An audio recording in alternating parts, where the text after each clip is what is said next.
Today, we're going to be focusing on the September 2023 astrological predictions. And if you've seen some of my prior videos, the fall of 2023 in my predictions is going to be the most intense part of the whole year. So I feel like 2023 is going to be ending with quite a bang.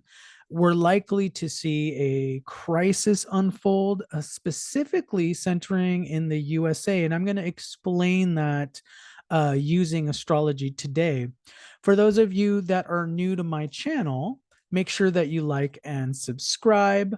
Also, remember, I practice Vedic sidereal astrology, not Western tropical astrology. So these are the sidereal positions of the planets. My goal is 10,000 subscribers.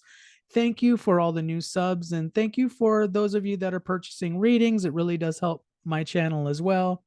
I'm going to continue the discount, and it's going to be called the fall discount, celebrating the fall equinox that's happening on September 23rd. So use codename Thor at checkout. You can purchase a reading. Check the details down below, and that's where you can go purchase one. So let's go ahead and really break down what is happening for the month of September. What I find quite interesting is we have a lot of planets. We have a couple of planets that are going to be going direct, Mercury and Venus. And then we have a planet going retrograde. So this is going to be an intense energy shift this month. We have planets moving all sorts of directions. So let me go ahead and show you what specifically is being worked out through this. Okay, so here's the September highlights. So let's break this down so you can kind of understand the energies that are affecting September. So we got three things going on at the top of the slide here. We got Mars transiting Virgo for the whole month of September. We got Saturn retrograde in Aquarius for the whole month of September. And then we have Rahu Gandanta for the whole month of September. We're going to break all these down in just a second here.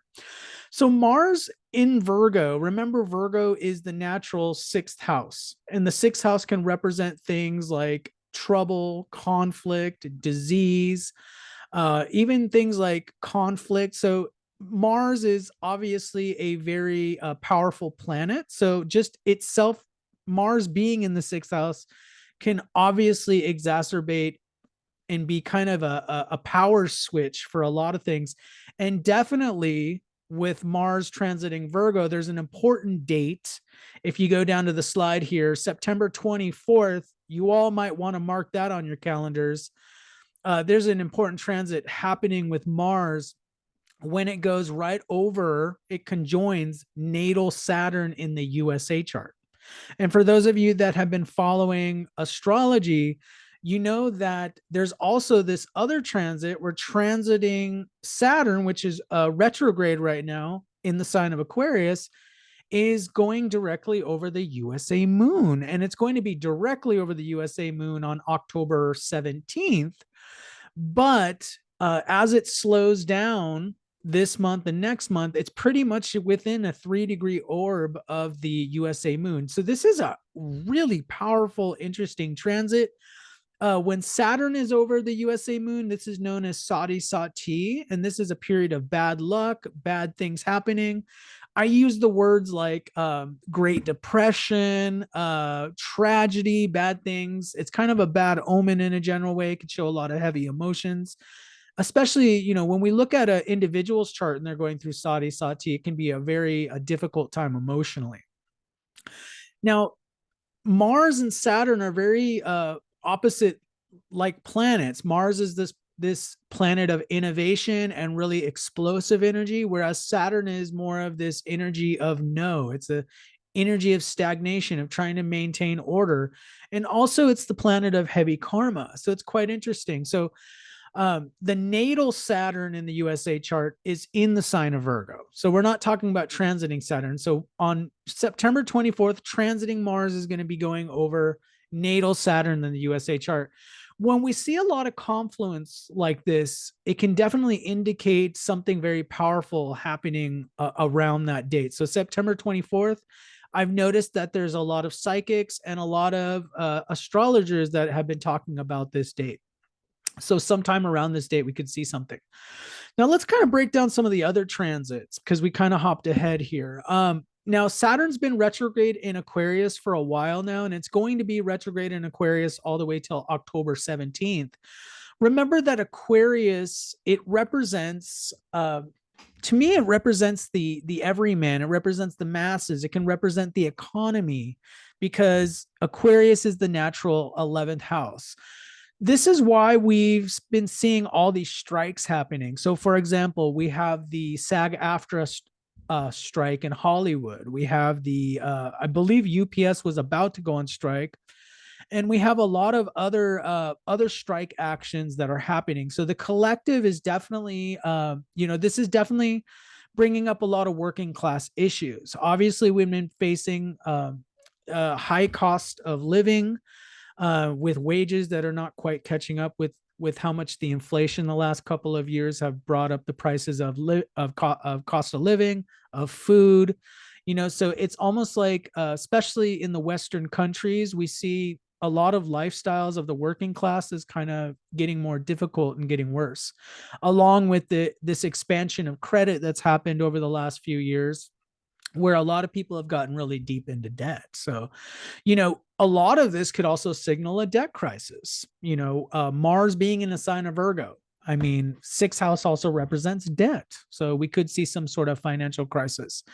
And I am really worried about something very specific with Rahu going into sign of Pisces in the month of October. And I'm going to explain that in just a second, because of all these transits are kind of signaling that there could be some difficulty, especially when K2 is in the sign of Virgo, and that's going to be October 30th. We're going ahead a little bit next month, but I'm putting together a series of events where we could have some sort of health crisis or some sort of something along those lines, or debt crisis emerge somewhere at the end of the month, September or October. There's karmic potentials there, and I'm going to talk about that right now.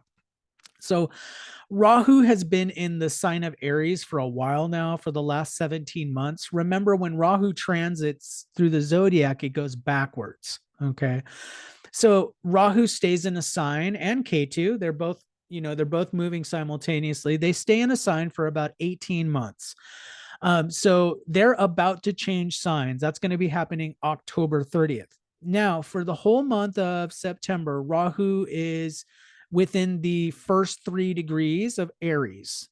And when it enters Pisces in October, it's going to be in the last three degrees of Pisces. This is known as Gandanta. So those of you that are new to Vedic astrology, Gandanta, it represents a karmic knot. And so this happens when a planet goes in the first degrees of a fire sign and the last degrees of a water sign. And that's what we're seeing here. So essentially, for all of September, Rahu's going to be Gandanta in the sign of Aries. And the Gandanta can also represent things like floods, hurricanes. So those of you, you might remember this last month, there was, interestingly enough, I'm from Southern California, and there was a hurricane that went up through Baja California, Mexico, into San Diego. And it turned into a tropical storm, but it was kind of a rare event that rarely ever happens. There was a hurricane that just hit Florida recently. So with this Gandanta energy, with Rahu being Gandanta in Aries, we're likely going to see more hurricane events. And of course, a lot of people are talking about climate change and things like that. Well, it feels like it's going to be pretty powerful this hurricane season. There could be flooding and different types of events happening as well during this time. Now, I do feel like the Rahu going in, when Rahu shifts into the sign of Pisces October 30th, Ketu is going to be entering the sign of Virgo at the same time. And the Virgo, remember, we have Mars going through the sign of Virgo all month for September. And then in October, we're going to have Ketu there. And Ketu represents a lot of difficult karmas as well. That's why I feel like, with all of these energies going, we have the Mars conjoining the natal Saturn in the USA chart. We have the transiting Saturn going over the natal moon in the USA chart. Then we have Ketu going over into Virgo. and Virgo can represent health issues. It can represent it can even represent conflict. So I feel like there's some difficulty this fall. I just feel like the energies are very strong for something very difficult and catalytic to occur during this time. And I don't mean to scare everybody, but it's definitely the energies are definitely very intense. Let's talk about some of the other transits we're having.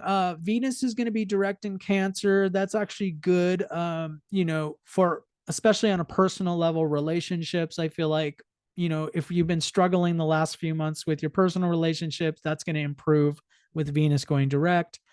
Um, and we have Jupiter going retrograde in the sign of Aries as well. Remember, when a planet goes retrograde, and that's going to be September 4th, a planet in Vedic astrology becomes more powerful when it's retrograde. So you think of all this energy that's in the sign of Aries right now. We have Rahu Gandanta in the sign of Aries, then Jupiter going retrograde in Aries. We talked about the Guru Chandel yoga earlier, and that was when Rahu, a few months ago, Rahu and Jupiter conjoined. So that energy is still very potent in the sign of Aries. Keep in mind, Aries is the energy of warfare. It's the energy of innovation, but warfare and conflict. And we see that happening around the world right now. We see some difficult circumstances, especially in Europe. Mercury is going to be retrograde for the first half of September, so expect communications to be quite, scrambled, and a lot of missed emails, missed calls, missed messages during the Mercury being retrograde. But it's going to be going direct in the sign of Leo on September 15th, so things should improve. But I feel like the more difficult portion of the month is, despite Mercury going direct, I feel like the second half of September could prove to be quite intense with this energy that's occurring. And this energy we're talking about at the bottom slot of the slide here, with transiting Mars going over the natal Saturn in the USA chart. It's like bringing us right into the first half of October. Okay, so October is that whole Sati Sati that we just talked about. Also, remember, October is going to be eclipse season. So this is the ramp up energy towards October. So October, they traditionally talk about an October surprise when there's elections. It's not an election year right now, but we could maybe see an October surprise, or at least a lead up to something. I feel like, I think all of us intuitively feel, most of you, I think that's probably what you feel, that something feels like off, like when you're thinking about like how things are going right now with the cost of living, and people having difficulty finding houses, and just things don't feel right, especially since the last 3 years. And I think we're kind of hitting this culmination point of a karmic correction that's going to take place. Um, we could see, regardless of what happens, whether this be a conflictive event that we see happening in the near future here, it could be definitely detrimental for the economy. Because remember, Virgo, like I said, the sixth house represents debt.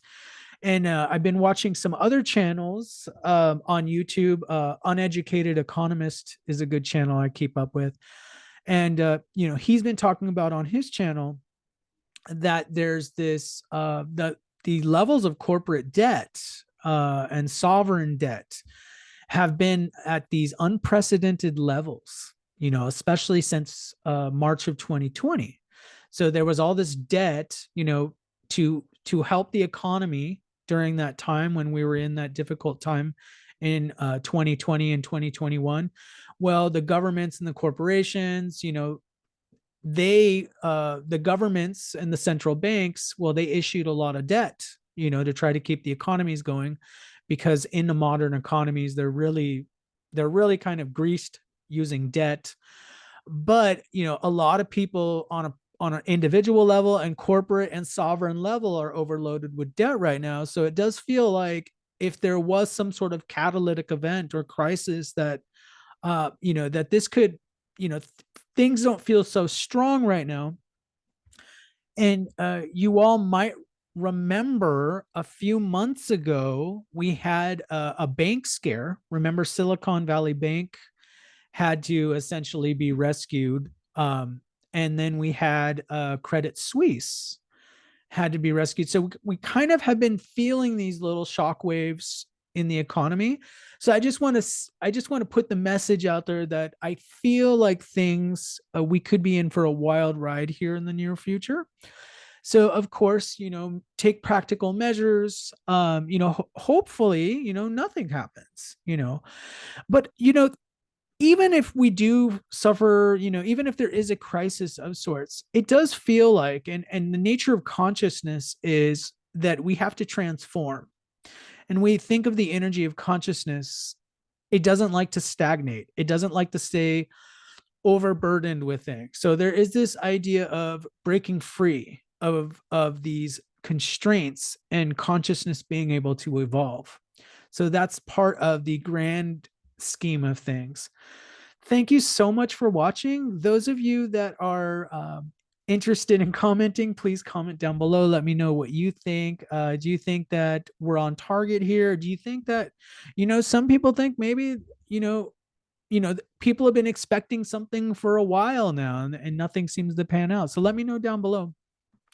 Thank you so much. And I should be putting out another video within a week or so, hopefully this week. So thank you so much for watching, and take care of yourselves.